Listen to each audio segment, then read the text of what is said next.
Yeah, you can see now. You can see the slide over here. Today we are going to begin with the third module. Okay, so fastly we have completed first two modules, isn't it? We started in July, August, almost half of September. We have completed two modules and we are into the third module. In third module, you will learn about few new terms, okay, and few more other things which I'll explain now. So the heading is sustainability and role of business. Sustainability and role of business. Okay, so you can see here. So yeah, welcome to the third module. These are the contents in the third module. Okay, I hope it is visible again. Contents in the third module. These are the topics which we will be discussing in the third module. First one is sustainability, the definition, importance, and environmental conservation.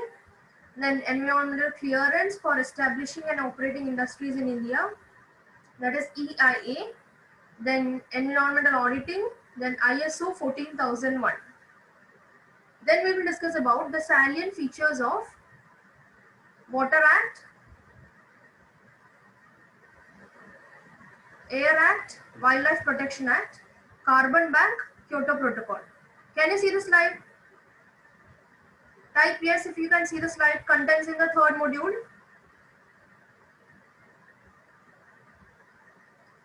Yes, okay, thank you. So these are the contents in the third module. We will be discussing about the sustainability, the definition of sustainability, importance, environmental conservation, etc. And as I told you, in this module, you will be seeing few new topics. Okay, but these are all very easy topics. Okay, and with respect to this Water Act, Air Act, Wildlife Protection Act, and all, what I'm planning is we have so many contents in the textbook, but I will be preferring to take the latest ones. Okay, so whatever I am giving you, that only you need to refer. You forget about the textbook now. Just whatever contents I am going to explain to you, whatever contents I'm going to share with you. Please focus on only these things, because many of these acts, they have been modified. There have been few more additions in that and all. Like for example, I told about EIA. EIA, it is in the draft form now, the latest one. So there can be, and of course there are many changes. So whatever I am giving as per the latest information, please follow that one only. Okay. So now we will start this today. First, we will be discussing about the term sustainability. The term sustainability, I don't know how many of you have heard about this term, sustainability. Let's see this term or definition. You can see first. According to the Brundtland Commission of the United Nations on March 20, 1987, this definition is given. So whenever you are talking about sustainable development, this is the most important and one of the famous definition which is quoted everywhere. Okay, which is given in the Brundtland Commission. Now, what is this Brundtland? It is the surname of the former president of Norway. Okay, so she was a person who was very interested, very much interested in climate change, environmental conservation, etc., etc. So she was heading this committee. That is why it is known as Brundtland Commission of Norway. Okay, so according to this Brundtland Commission of the United Nations, that is in 1987, sustainable development is development that meets the need of the present without compromising the ability of future generation to meet their own needs. In other words, sustainable development is the organizing principle for meeting human development goals while simultaneously sustaining the ability of natural systems to provide the natural resources and ecosystem services on which the economy and society depends.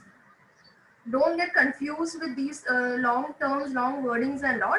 In very simple form, what is sustainable development? In very simple form, I'll tell you, sustainable development means development of an economy in such a way that it is not affecting anybody, it is not harming anybody, and it is a development in such a way that it is meeting the needs of the present generation, and at the same time the future generation also will be able to meet their requirements. For example, today we have so many trees around us. We are having uh, good water, clean water to drink. We are having so many other facilities around us, which is either given in the form of natural resources or just which are created artificially by human beings and all.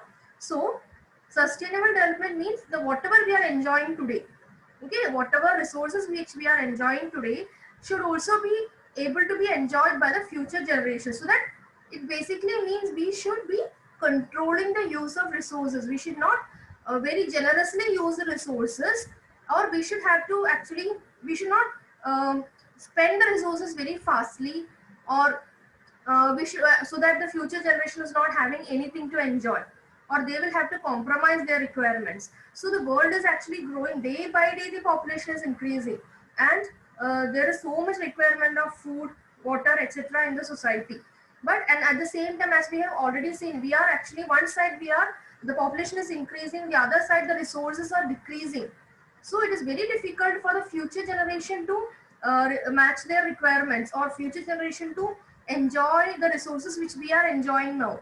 So sustainable development is developing of the economy of the country in such a way that the needs of the present generation is also met without compromising the ability of future generation to meet their own needs. Okay, so you can see on the next slide, there are three pillars of sustainability, or three important aspects of sustainability. What is the meaning of this pillar?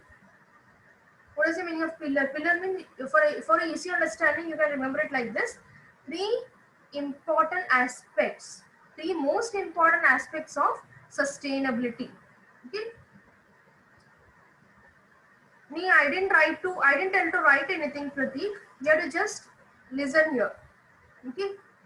So there are three pillars of sustainability: economy, society, and environment. These three things will go simultaneously, or these three things will go together hand in hand for developing our economy. That is economic. We cannot compromise on economic aspects. Economic aspects means we cannot compromise on our money earning capacity. We need industries to develop our country. We need so many such activities, economic activities for developing our country. So we cannot give up economical activities. Same way we cannot give up activities in the society. At the same time, we need environment also. So sustainable development is in such a way that these three things are, or these three pillars, or these three aspects are moving together. Okay. Next picture you can see. Here you can see. This diagram very much clearly explains about sustainable development. As I told you, three important aspects: economic, social, and environment.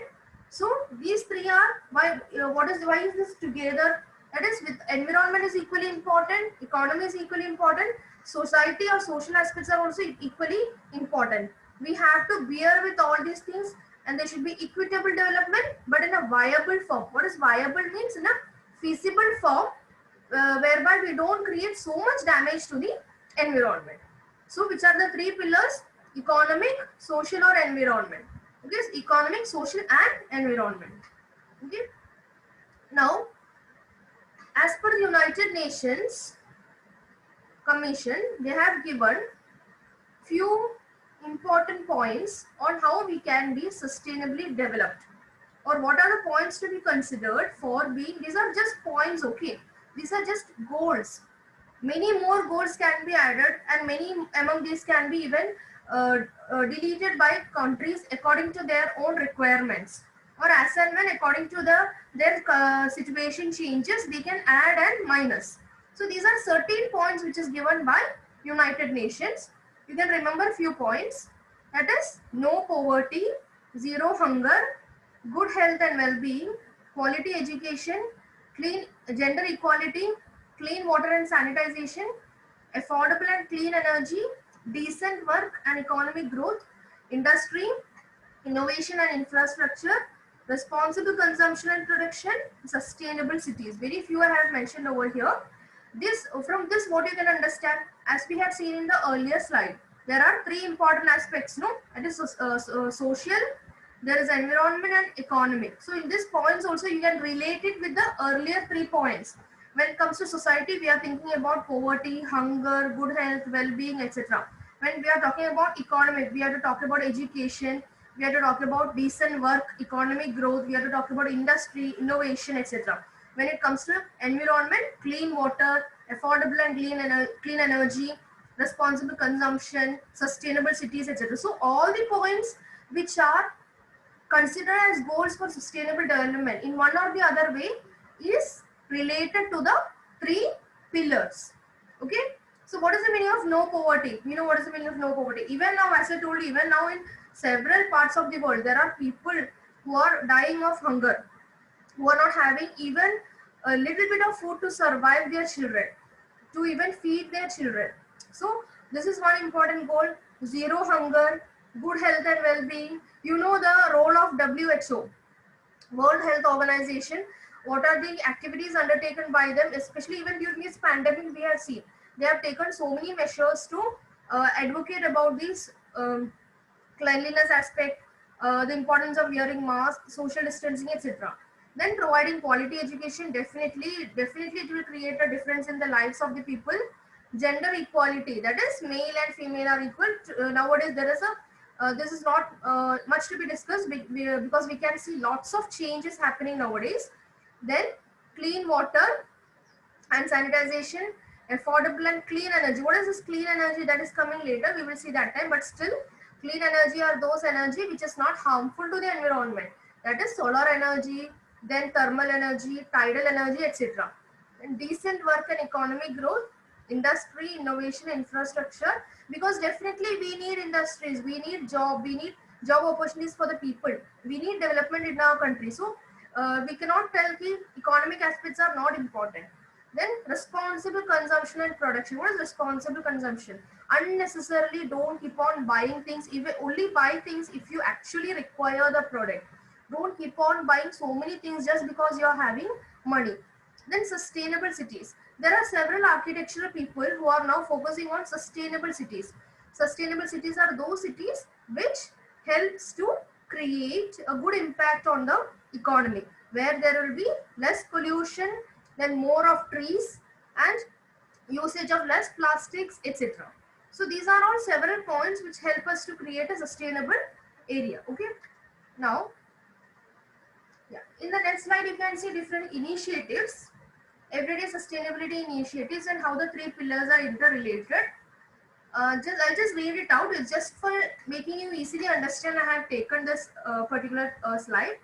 Now these are just examples. Planting more fruits and vegetable gardens around the house.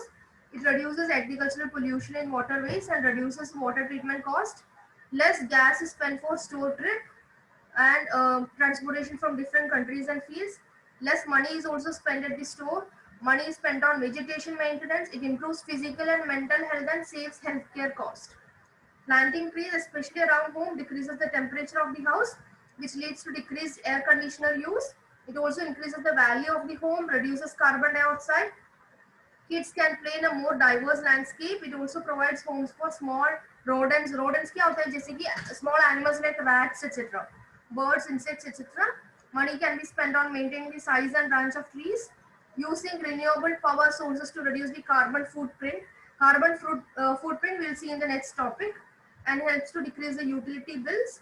Conserving and cleaning our natural environment, reducing water treatment cost, improving outdoor creation, air quality, providing habitat for other living organisms. These are just few examples which I have told how these things are interrelated. As I told you in the earlier topic, here again we can see society, environment, and economic. These three things are interrelated. Now, few examples of sustainable development. What can we do? Just few examples. Food micro farming in urban and suburban areas. Energy, using solar energy, especially for low income families. For solar energy, what happens is that only initially you need to spend a little bit. Initial cost will be there, but later on it will be very much beneficial for the society. Okay. Then water recycling for the money, ecology, fish farming as a sustainable solution. This can be a very important, even an income earning aspect, where you can use small ponds, etc. for you can use the fish, you know what you call it, fish seeds are there, small. You can use that for fish farming, and it is definitely a sustainable solution. Then green spaces, water conservation, using more of public transport, because when you travel in public transport, it is actually make you a responsible citizen by not using your own vehicle. And if you know, in many foreign countries, it is considered more, what do you can say, more important to travel in public transport, especially in so many countries where the population is very less. Still, they try to use more of public transport. There is more awareness about public transport. Now, if you take example now only, Abhi, when it is unlocking 4, during this unlock 4 times, we know that in Mumbai, especially in Mumbai, uh, lifelines, local trains are the lifelines. That is considered as one of the most important aspect of public transport. Now, what is happening now? The traffic has increased a lot because there is no local trains running. It is, even if it is running, it is being running only for limited people. So what happens, all the people are now forced to use either their own vehicles, or more private vehicles are now on the road. So using of more public transport actually creates a positive aspect in the environment. Then you can see over here, one more thing I'll just discuss with you. Yeah, this one small top point which I want to discuss with you. Maybe you might have not heard about it. Have you heard about this term, Miyawaki method? Miyawaki method is a Japanese term. Okay, it originated in Japan and it is now increasingly adopted in other parts of the world, including our country. It is used in Bangalore, Chennai, etc. Okay, I don't know whether it is there in Mumbai or not. It has revolutionized the concept of urban afforestation by turning backyards into mini forest. This is called the Miyawaki method of afforestation, named after the Japanese botanist and plant ecologist Akira Miyawaki. Using this, it is possible to grow a variety of native species in as little as space as 600 square feet. Through this, you can have a mini forest in your backyard. So why this is I just included this slide to explain how in a limited area also we can try to plant trees and take the benefits of the trees. Okay, I hope this is clear now.